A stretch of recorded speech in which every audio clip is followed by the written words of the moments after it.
शक्तिपीठ highway prostate.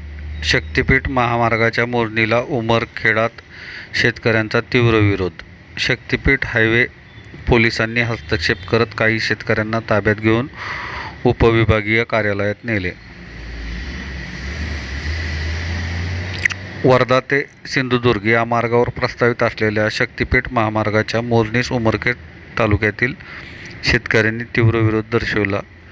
शक्तिपीठ महामार्ग रद्द करण्यात यावा या मागणीसाठी शेतकरी आक्रमक झाले असून मोजणीचे काम थांबवण्याचा त्यांनी ठाम पवित्रा घेतला. परिस्थिती तणावपूर्ण झाल्यानंतर पोलिसांनी हस्तक्षेप करत काही शेतकऱ्यांना ताब्यात घेऊन उपविभागीय अधिकारी कार्यालयात नेले. यवतमाळ जिल्ह्यात शक्तिपीठ महामार्गासाठी भूसंपादनाचे काम सुरू असून सोमवारी उमरखेड तालुक्यातील बेलखेड व आमला शिवारात मोजणीसाठी विविध विभागांचे अधिकारी व कर्मचारी दाखल झाले होते. यामध्ये भूमी अभिलेख, महसूल, कृषी, पाणीपुरवठा, वन, सार्वजनिक बांधकाम व महामार्ग विभागाचा समावेश होता. मात्र या महामार्गामुळे शेती उद्ध्वस्त होईल, उदरनिर्वाहाचे धोक्यात येईल व जीवनमानावर गंभीर परिणाम होईल असा आरोप करत शेतकऱ्यांनी मोजणीस विरोध केला. शेतकऱ्यांनी घोषणाबाजी करत शासनाच्या निर्णयाविरोधात संताप व्यक्त केला. वाढता तणाव पाहता सहाय्यक पोलीस निरीक्षक विनायक रामोड, पोलीस उपनिरीक्षक सागर इंगळे यांच्यासह RCB पथक घटनास्थळी दाखल झाले.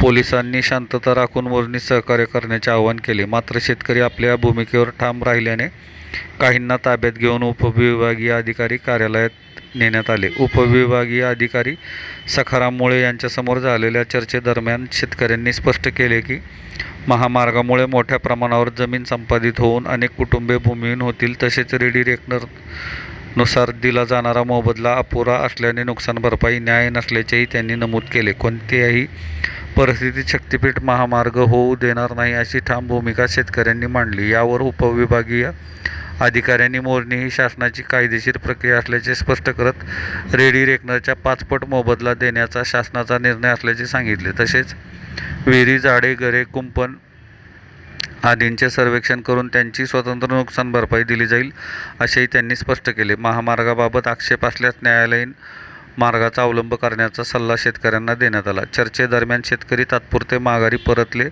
असले तरी शक्तिपीठ महामार्गाला विरोध कायम असल्याचे स्पष्ट झाले आहे. पुढील काळात या प्रश्नावर शेतकऱ्यांचे आंदोलन अधिक तीव्र होण्याची शक्यता वर्तवली जात आहे.